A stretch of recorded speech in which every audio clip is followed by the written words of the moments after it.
And before we get going, here's a word about our sponsors. SDHQ Motorsports is a powerhouse 30,000 square foot facility with 45 family members reporting for duty. This single owner, single location business is based out of Gilbert, Arizona. It can handle anything from a hot rod, daily driver, pre-runner, race vehicle, half-track or Kugelwagen, or just about any other project you need help with. Their skilled staff with hundreds of years of combined experience eats, sleeps, and breathes performance. So go check them out at sdhqmotorsports.com or check them out on Insta at sdhqmotorsports.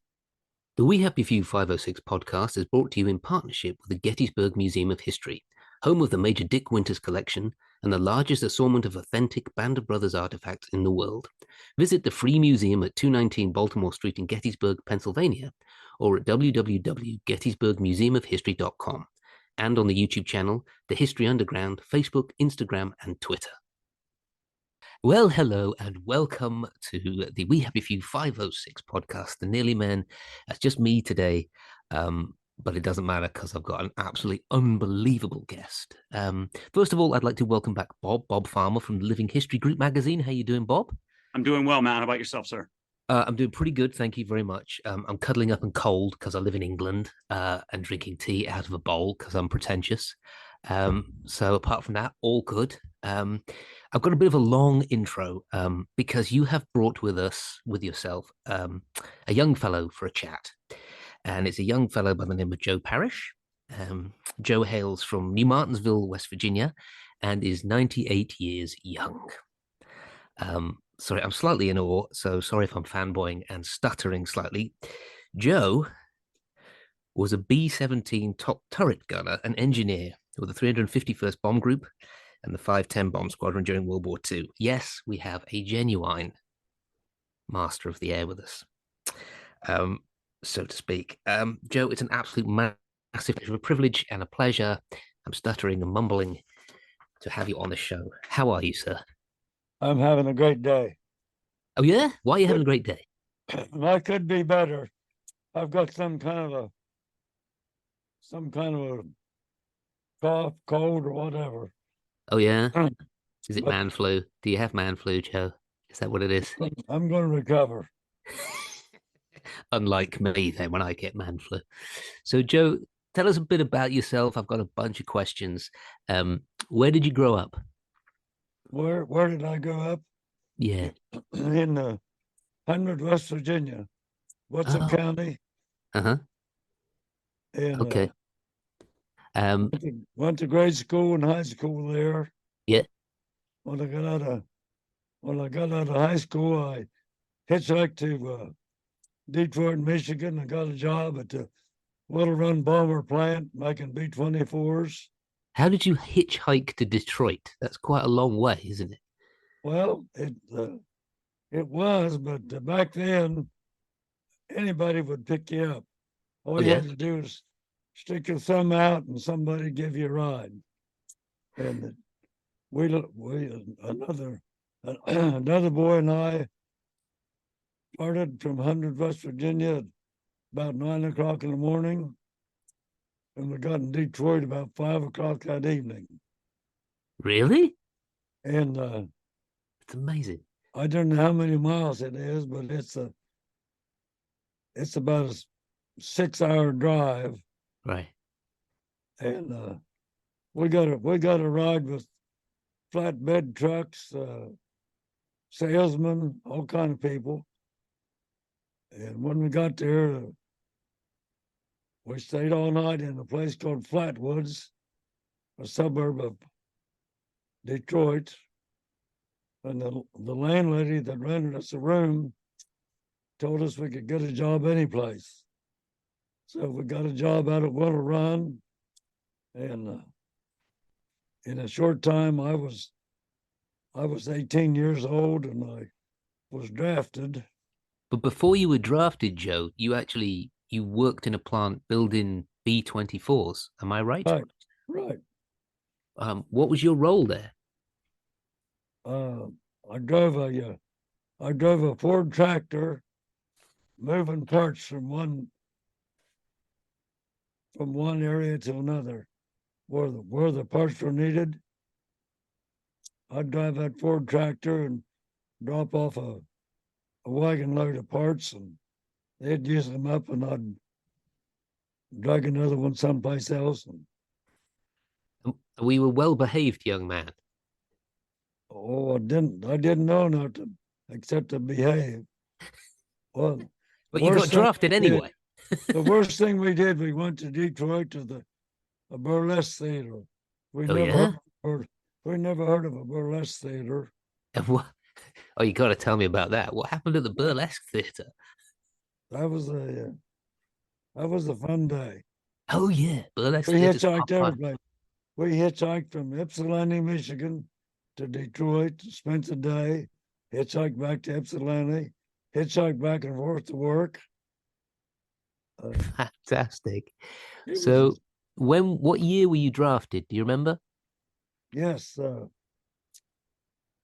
September September the 30th, 1943. And where were you sent? Where did you do your training, rather? I went from 100 West Virginia. I went to Fort Hays, Columbus, Ohio. Okay.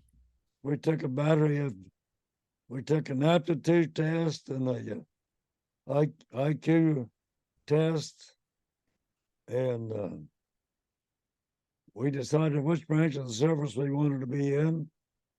And I told them I wanted to be a fighter pilot. Yeah. And they said, well, why would anybody want to be a fighter pilot? I said, well, I think I could do more damage with a fighter plane and 450 caliber machine guns in each wing than I could with a single shot rifle in the infantry. They said, okay, you'll be a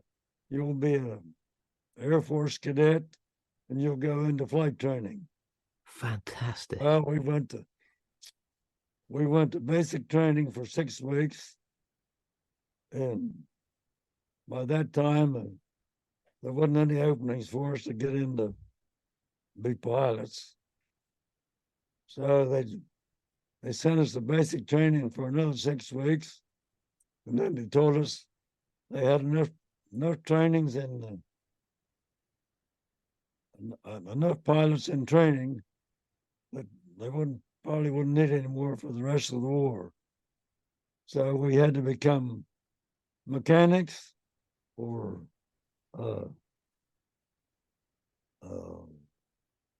armors or radio operators. Right.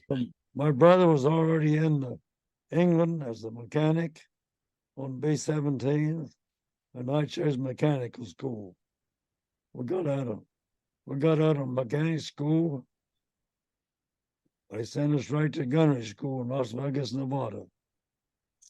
We spent 6 weeks in gunnery school and shipped back to Alexandria, Louisiana, and joined a crew of pilot and co-pilot, navigator, bombardier, radio operator, ball turret gunner, tail gunner.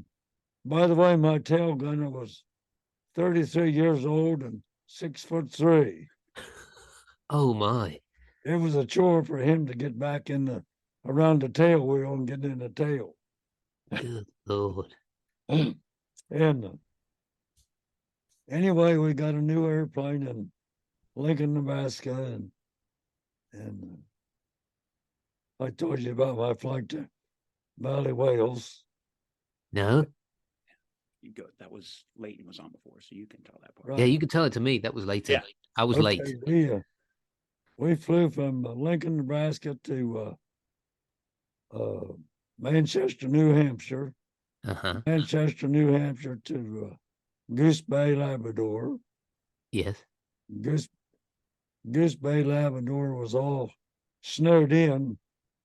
I thought they were one-story barracks, but the lower level was covered with snow. When we landed in the Goose Bay, we landed in a big gully. They had snow blowers that cleaned the snow almost constantly. But the snow was so cold it really wasn't slippery. We landed on that snow runway and was able to come to a stop before we hit the end of the snowbank, and we got out of there, and we flew to Goose. No, we flew from Goose Bay to Iceland, Reykjavik, Mixfield, in Iceland. We socked in there for 6 days. We had to sleep on the floor in the gymnasium. And we finally got out of there and headed for Prestwick, Scotland. And Scotland was socked in. We landed in Valley, Wales. and just we turned a new airplane in that I think it was a place called Honington. It was a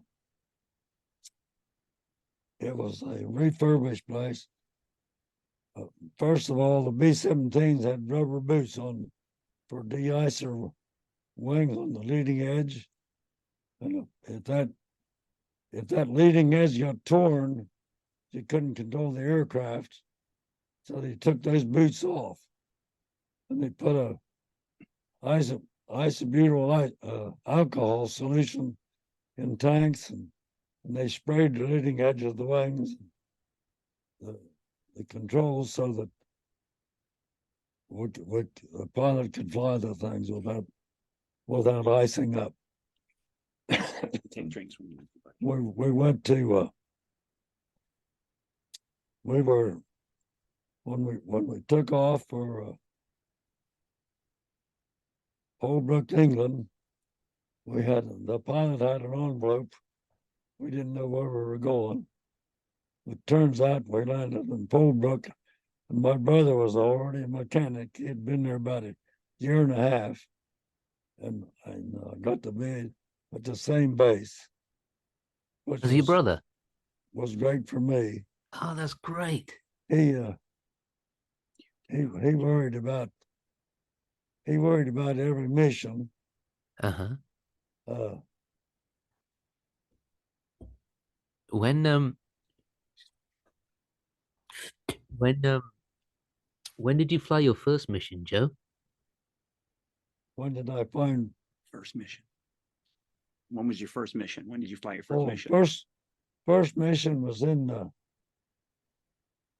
March or April of 1945. Okay. We flew 5 missions in a row, and then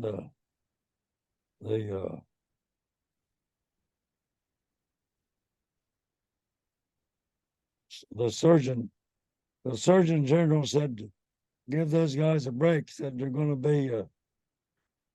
be nervous wrecks. So they gave us a 2-day break to go to London for 48 hours. And we got back from London. We went right back flew 5 more missions, and we was running out of targets, and the war was over. I flew 10 combat missions and 2 rescue missions. Yeah, I'm going to ask you about those in a while. Joe, we flew rescue missions to Linz, Austria, and we picked up POWs from Poland and France. They've been POWs for 5 years. wow. And they were in a work detail. They worked them till they could work no longer, and then they sent them to the gas chambers. And we got them directly from Dachau, or I don't know where, nearby Linz, Austria. Uh-huh. And we flew them back to Paris. Wow. So when someone asks you about your combat missions, Joe, what's the first thing you think about? What's the first thing you remember? First thing I remember, we had seen some actual activity in combat missions, flak Yeah. exploding all around, and fighters coming in unattacked, and but like everybody else, the guys that had been there for several months said, "Oh, it's nothing but a milk run now." So we What? That wasn't true, was it? wasn't true. No. They uh, they uh, they were good to us though. They didn't. They used to tell the gunners and the people the day before what they were doing the next day. They didn't tell us the day before, which we got a good night's sleep. Right. About 3:30 in the morning, a guy came through with a billy club and pounded on my bunk. And he said, "You're flying today." I said, "I am." He said, "Yeah, get up, get to the mess hall." That was about 3:30 in the morning. So we went to briefing and we heard all about it. We had to take the guts out of our 50 caliber machine guns, take them out of the aircraft and put the guts in their guns and charge them. We had 800 rounds of 50 caliber ammunition for each gun. And pretty soon we got a flare that signaled us to start the engines. We started the engine and taxied out into position and took off. And we assembled over the wash. There's a big bay in the English Channel, a little bit north and east of Polebrook, and that's where we formed up and became in formation flying. And we flew in formation to the target. And as soon as we crossed the German lines, we started seeing all kinds of flak bursts. And you could see the flak coming up and bursting, and you could feel it from underneath. And I know I looked out ahead, and I can say this if you can delete it, but I said, "Jesus Christ, get me out of this effing place." I'll bet. And about 2 minutes later, the pilot came on the intercom and he said, "Joe, the next time you think you're going to start praying," he said, "don't hold the mic button down." Everybody in the crew knew about it. So they had a nickname for me after that. But It was it you, effing Joe you by any can delete chance? that if you want, but that's I I a will not fact. be deleting that, Joe, just so you know. I will not be deleting that. So, And so on one of your missions, other than the flak, which must have been terrifying, on one of your missions, you were also attacked by Messerschmitt 262s. Am I right? right. The jet fighters. One, How one, one. how long? We had one. We had a one attack with the ME 262s. Yeah, I'd never heard of them before, but they could only stay in here 35 minutes. And if they took off and attacked, by the time they got to our altitude, at the time we were flying about 33,000 feet, right. D-17. By the time they got up there and made one pass at us, they had to get back on the ground or the engines would die, run out of fuel, and that was it. And they knocked down, I said 6 or 8, but everybody else said 4. 4 was more likely. Right. Anyway, we survived that, but we had different routes. We had 88 millimeters, which could only reach about 30,000 feet. We had 105 millimeters coming up at us that would would go higher than 33,000, and 155s would go higher than that, and they were bigger. And we had a product called chaff. It was aluminum foil and paper on one side, or brown paper, and we would dump out, the radio operator would dump out about 5 pounds of that, and every plane would do that. And that made a good signal for the German radar. Yes. The German radar would pick up that chaff, and you could see him behind you just shooting the hell out of that chaff. But we weren't being touched. But you could feel the plane jump when some of those big guns would explode under you. Really? You could feel a lift. And Wow.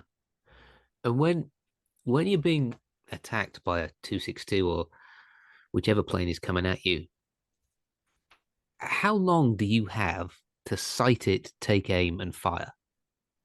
And then before it's just gone? just seconds. Seconds. They told us if a fighter plane was heading in our direction, Yeah.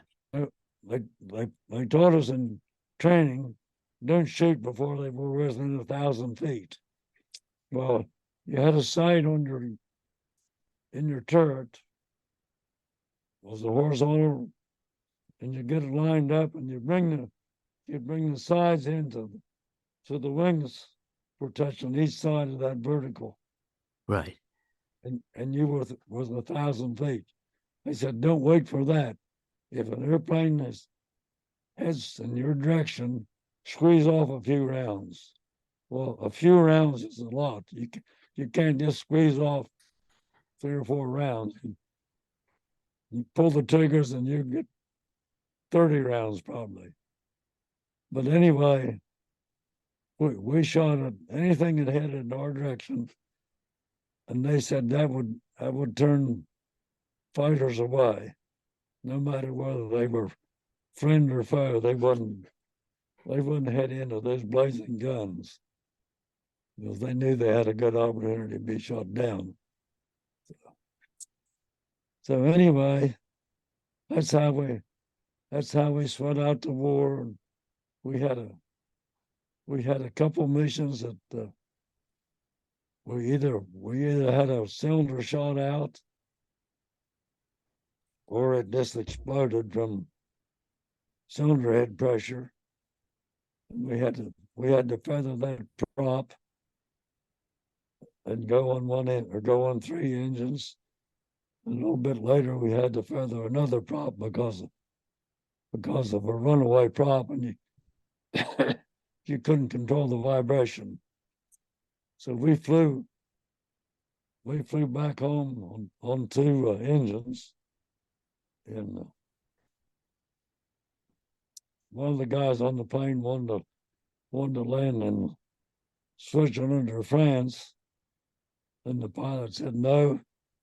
He said his wife was expecting a baby in Oregon, and the War Department would send her a message that he was missing in action. He said it's hard to tell what it would do to her and the baby. He said, we're going to fly this thing back to Polebrook. And we lost altitude gradually all the way back. We threw out our guns, we threw out our flak suits, anything that was heavy, we threw it out over France and in the British Channel. And we made it back to Polebrook, England. And the next day it was the same damn thing. 2 more engines out.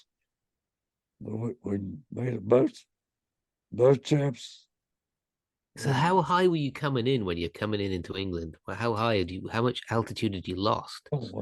When we left the formation, we'd be about 33,000 feet.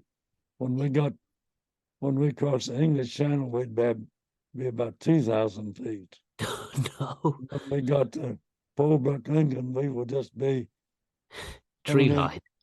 We we were 2 hours later than the rest of the crew members. They made back okay. But when we got back, the runway was wide open and they gave us a clearance that we didn't have to make a go around. The pilot just flew the thing right into the runway, and we landed at the end of the runway, and they came bailing flying. They came into the runway with ambulances. We didn't need an ambulance. All we needed was something Beer. to eat, Yeah. something Beer to and a drink. cigarette. I'm gonna encourage Joe to take a drink in just a minute here. They gave us a drink. But speaking of landing at the base, I want to make sure that Joe tells the story of the sign that the Brits left at the end of their runway in Polebrook.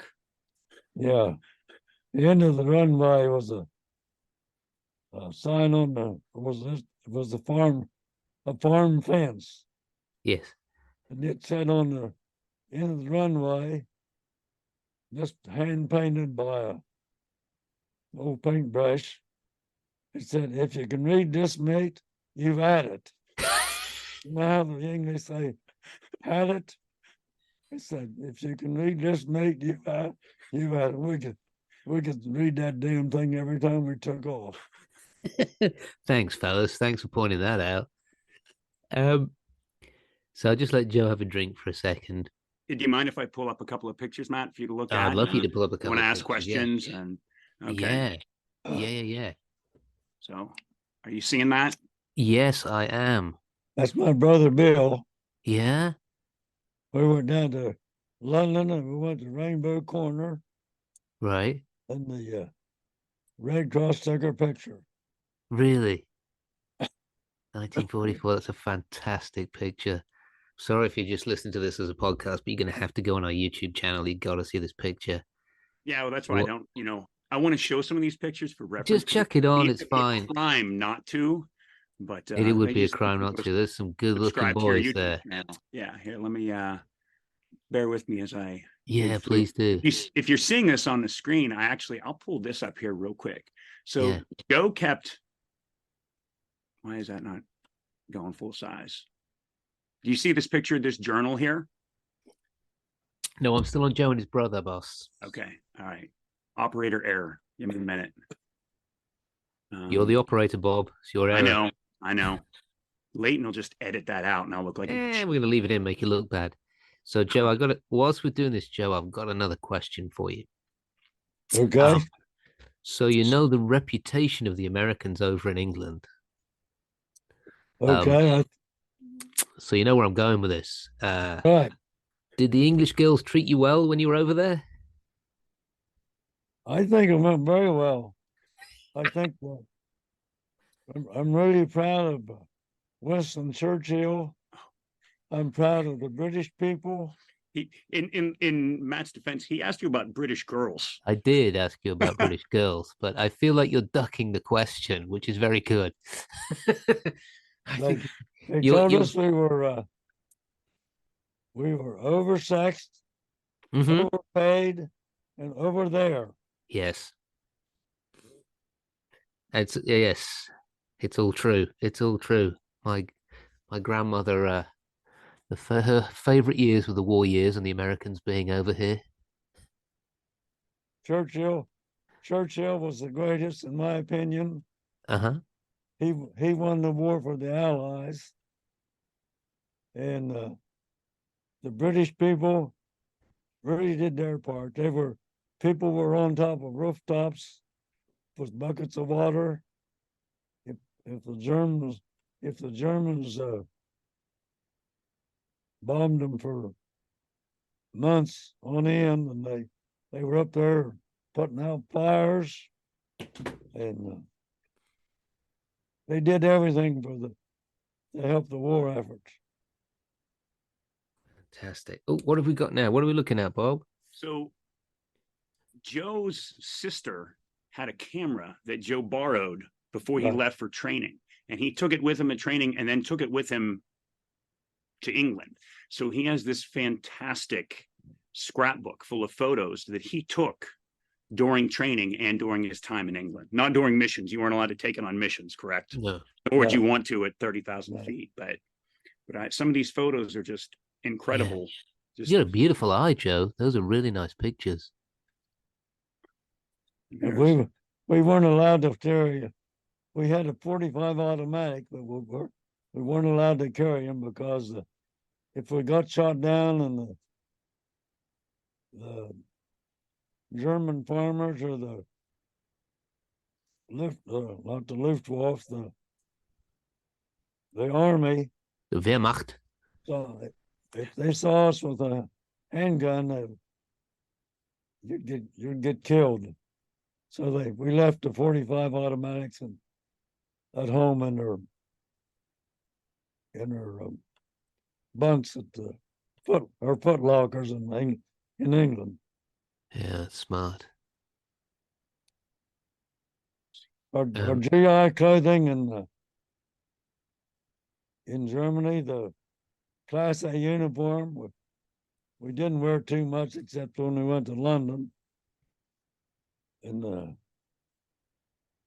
we'd wash that in 100 octane gasoline, hanging out to evaporate. And then there's the guy in the barracks had an iron, and he would press your clothes for you. Well, so what we're looking at here then? What's this picture here, Joe? Is this during training? Is this in the States? Yeah, this is in Alexandria, Louisiana, in the overseas training. That's their crew members. There's Joe in the upper left-hand corner there, that handsome guy. Yeah, good-looking boy. Do you remember? This was a tail gunner. Which one? The guy on the Upper right? It's got to be this upper guy. right. Yeah. He was an usher in a theater in Minneapolis, Minnesota before the war. How did he end up being a tail gunner, being 6 foot Well, tall? he was a military policeman at Love Field in Dallas, Texas, and he was on the front gates. And when the officers would come back to town in the evening, he'd have to step out and salute them and make sure pass them on through. And he told his buddies, he said, I get tired of saluting these officers. He said, it's a pain in the ass. Well, the provost marshal was in the back office, and he heard his comments. So he came out with an application for gunnery school. He said, fill this out, and he said, you won't have to be saluting officers. He said he almost had to fill it out. So he did, and he wound up as a gunner. And he wound up in our crew. The moral of this tale, kids. Keep your mouth shut. Exactly, Joe. Exactly. So there's a story about your brother. Your brother did some flying as well. Was he in a crash, Joe? When you got the call when you were getting ready to come back, and you found that a B-17 that had left Polebrook had crashed. Yeah. A B-17, they were trying to get as many people back to the States as possible. And they were using the Queen Mary and the Queen Elizabeth. They'd take about 20,000 people a trip. But they were also flying. They didn't really want the airplane back, but we were flying what they called war worries. And we called ours pots and pans. They were sending them back to the United States and making kitchen utensils out of the aluminum. And trying to think what my major story was. About the call that you received about some planes that had left. They called back and said that one of the planes that left Polebrook had crashed, and in Valley, Wales. And 20 guys lost their lives. I went to the control tower and asked them if they would tell me who was on that plane. They said they weren't allowed to, but if they told me who I was looking for, they'd tell me whether he was on it or not. And so I told him Bill Parish. He looked down the list and said, nope, he wasn't in that crew. And it turned out that what happened, the pilot didn't know about the mountains on either side of the runway. And he flew into the mountains and crash landed. But Bill got home safe and sound, and I didn't have enough points to get home, so I flew a taxi ship. And a taxi ship was anybody who wanted to go anywhere in England or Scotland or the coastal France. We could pick them up and take them. We went to Huntington. We went to Oundle. We went to Prestwick, Scotland. We went to Dublin, Ireland. Dublin, Ireland was to be avoided during the war. They weren't involved in the wars. Messed that up. What you trying to get up there, Bob? The picture of this particular aircraft that Joe flew on, that he was the aircraft that they used to fly back to the States after the war. Oh, the pots and pans one? There we go. Yeah. Yeah, let's have a look This at should that. do it. There we go. Yep, that's it. Oh, and it does say, it says pots and pans on it. And then didn't you end up having an oil leak over Reykjavik or something? Yeah, when we got to mixed field, we had used 86 quarts of oil out of one engine. Well, And they asked me, I said, well, was that thing serviced before you left Scotland? I said, I know the fuel truck was around and topped off our engines. we had octane, only about 100 octane fuel. They said, well, you're going to have to change that engine. And I said, it's been a while since I did any mechanical work. I said, it's going to take us a while. I said, is there any chance we could add oil to that thing and take it up and fly it around for a few hours and check out the fuel consumption? And they said, yeah, that'd be okay. I said, you make sure it's serviced and take it up and fly it around for 4 hours and come back and see how you did. Well, we took it up, and the pilot said, what we'll do is we'll throttle that thing back to about 12 or 1400 RPMs, just so it doesn't carbon up. We'll lighten the load on it and let the other 3 engines work, which we did. When we got back to mixed field and they checked the oil, it had used a little bit greater than the others, but said it was okay. So we flew back to we flew from mixed field back to Goose Bay, and Goose Bay back to Bradleyfield, Connecticut. Can you imagine, like, just tricking your superiors into thinking that your engine works fine before flying across the big body of water? Like, it'll be fine. It'll be fine. It'll be fine. Oh, yeah. Duct tape. I'll tell you an interesting one going over from Goose Bay to mixed field. I stood up right behind the pilot and co-pilot.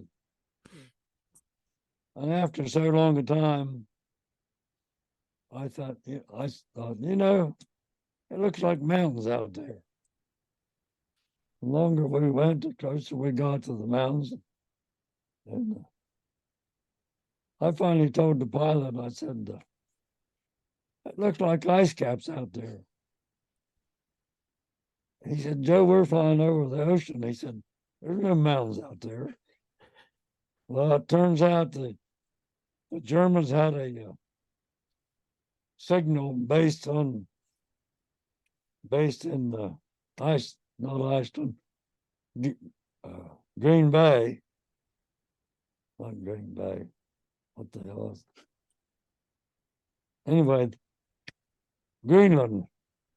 They had a signal based there, radio signal, the same radio signal that was coming from Mixed Field. So the pilot told the navigator to shoot a fix and see where we were. And about that time, a guy from a control tower in Goose Bay told us we were off course. We were zoomed in on a Greenland signal. The Germans was trying to get us to crash into the glacier. And sure enough, Most succeeded. We survived and got on the right course and landed in Mixfield. So all sorts of things happens to you in the air. Yeah, no kidding. That's incredible. What an incredible story. Um, are you looking forward to seeing Masters of the Air?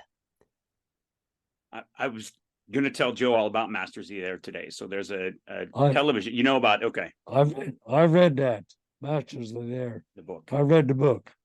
Yeah, and I read a lot of the books. There's a TV miniseries coming out in January based on the book. Okay. Yeah. so how do you feel about that? How do you feel about your stories being told by Hollywood? It was pretty much accurate. I was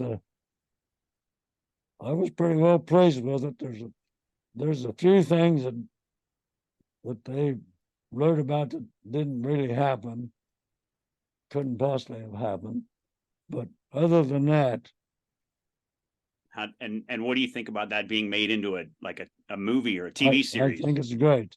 The Jimmy Stewart book, I liked the Jimmy Stewart book.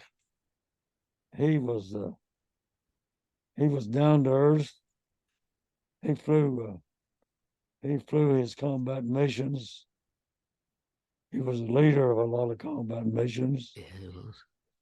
Clark Gable was the photographer. He was taking pictures for Hollywood. He didn't fly any. He went on some gunnery missions, but he didn't do any gunnery. But he did take a lot of pictures. And Who would play you in the movie? Who would play you in a movie? I didn't have a clue. Some old farm boy from West Virginia.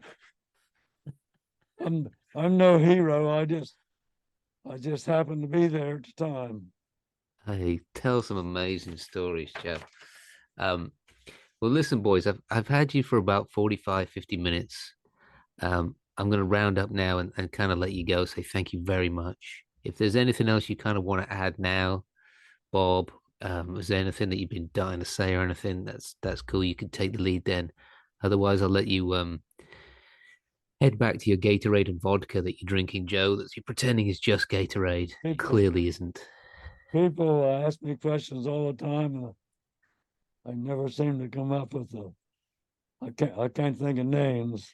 I 100% disagree with Joe here. Yeah. I've known Joe for five years or so, and going on 6 years. And the stories that he'll tell when we get together, some of them are like they happened yesterday. It's pretty remarkable. And I've been, Brian Heim and I have been so fortunate and blessed to meet and do the work that we've done with veterans. But Joe has been a big part of that for the last 5 or 6 years. we've learned a lot from this guy right here. So Yeah. My How to hide your vodka in a Gatorade bottle for a start. my daughter and my two sons want to be able to watch this podcast, so they got an idea what.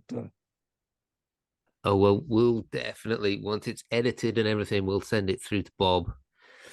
And they can watch it first if you like before anybody else. Okay, Does that sound good? that's good. What are your daughter and son called? Your daughter and son's names. What are them? Oh, Linda, Linda, Linda Hill is my daughter. Linda She lives Hill. here in town. Uh-huh. Doug Parish is my son. He lives in Lima, Ohio. So there's Brian Linda and Parish is my son, and he lives in Columbus, Ohio. okay. Well, big Linda, thanks to all you guys. Linda and Doug have also, didn't they fly on the B-17 with you Yeah. on your 90th birthday? Yeah, we went. Oh yeah, what was that about before we go? Yeah. Tell me about that. So it's like 8 years ago since you flew flew a They mission. wanted to. I wanted to fly when I was 95 years old. I think it was 95. It was 90 when you flew. Yeah, 90. Yeah. When I was 90 years old, I wanted to fly in a B-17. And Cool. back then they had one fly into Columbus, Ohio. And I went out there and Linda and Doug decided if I wanted to fly in one, they did too. So they both bought tickets, and we all three flew in the same B-17. And Wow. I told them when I ordered the plane, I said I was a top turret gunner and I want to fly right behind the pilot and co-pilot. I stood up most of the time. Uh-huh. They said, you can go any place on this aircraft you want. You can up and down the middle, the tail gun, the bomb bay, whatever. I said, okay, that's what we'll do. So I spent time takeoff and landing right behind the pilot and co-pilot. And I couldn't get over how damn noisy it was because I had earpieces on when I flew combat, and it blocked out a lot of the motor of the engine, and it was amazing. We all three enjoyed it. It only took about 30 minutes at the most, and it was a great day. And we planned on doing another one. There's a guy named Glover. He bought an old B-17, and he's having it rebuilt in Oregon. And as soon as he gets it rebuilt and it's verified capable of flying, then if I last long enough, I'll get to fly on that one. But there's a rumor, Joe, that for your 100th birthday, Bob's going to get you to pilot a P-51 Mustang. Is that true, Bob? You know what? I bet what? I could make that happen. Really? I don't know about pilot. No, I don't know. You'd have to do some training. You'd have to do some training between now and then, but I We bet I need can get to- him a ride. We need to make that happen. Yeah. We need to make that happen. That's what he wanted to do at the beginning. We got to get him in a P-51 for his 100th birthday. Well, we tried to get him up in a B-17 again for his 95th, but that was COVID time. So all the touring aircraft were stalled. So Linda, Doug, Brian, and a bunch of Joe's family and I instead had made for Joe a replica of his bomber jacket. That we presented to him. Can you hold that up? Oh, let me do a little bit better job of that. Yeah, get up. Yeah, get up. Get up, lazy. Wow. Let me see. So it says cool. Woodchopper's Ball on there, which is what was on the back of your jacket, correct? Right. Yeah. I had a jacket like this for about 5 years, but I wore it to work in the chemical plants. Right. I got it spliced up with calcium chloride brine, and the calcium chloride just withered the leather up on the front. I hung it up in the cellar for 2 or 3 years and threw it away. And the guy, after computers came out, the guy called me from someplace up near Boston. He said, "You still got your A2 jacket?" I said, "No, I threw it in the dumpster box." "Oh my God," he said, "what kind of shape was it in?" I told him. He said, "That was worth $1,300. I said, "Well, it's in the trash now." So that's what happened to it. And then between Bob and the two guys in Ohio, they produced this for me, and I love it. Wonderful artist, Jim. Yeah. Jim painted this up for Joe, so it was it was the least we could do for this guy that we've gained so much from. This woodchopper's ball was a jacket that had belonged to some officer in Polebrook, the 511th Bomb Group. And when the war was over, this was hanging in the equipment room. He had either been shot down or killed in action or whatever. But it still hung there in the equipment room. And my brother was in there looking the stuff over. You could have anything you wanted. And he spotted this jacket, his old jacket, and he brought it to me. He said, "Try this on. If it works, you can have it." So I wore it for at least 5 or 6 years. And when they threw it around, and the kid, between Bob and the kids, decided I should have one. So it was a consolation prize for not getting to fly when he was 95, but right. We'll do better at 100. Yeah, I'm utterly expecting a story on the news that somebody in a P-51 has gone under the Brooklyn Bridge, victory rolling, and it better be you guys. That's all I'm saying. Better be you guys.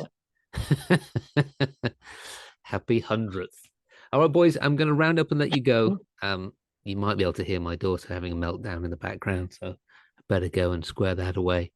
It's been an absolute pleasure and a privilege, Joe. Thank you so much for coming on, Bob. Thank you so much for facilitating this and helping us and bringing the pictures and everything. It's been so great. Thank you so much, boys. Thank you, Matt. Have a great one. Cheers. Thank you, and thank all the British people. I'll thank them all personally from you, Joe. I appreciate it. So thank you for spending some time with me. It's been wonderful. All right, boys. Bye. Take care. Bye-bye.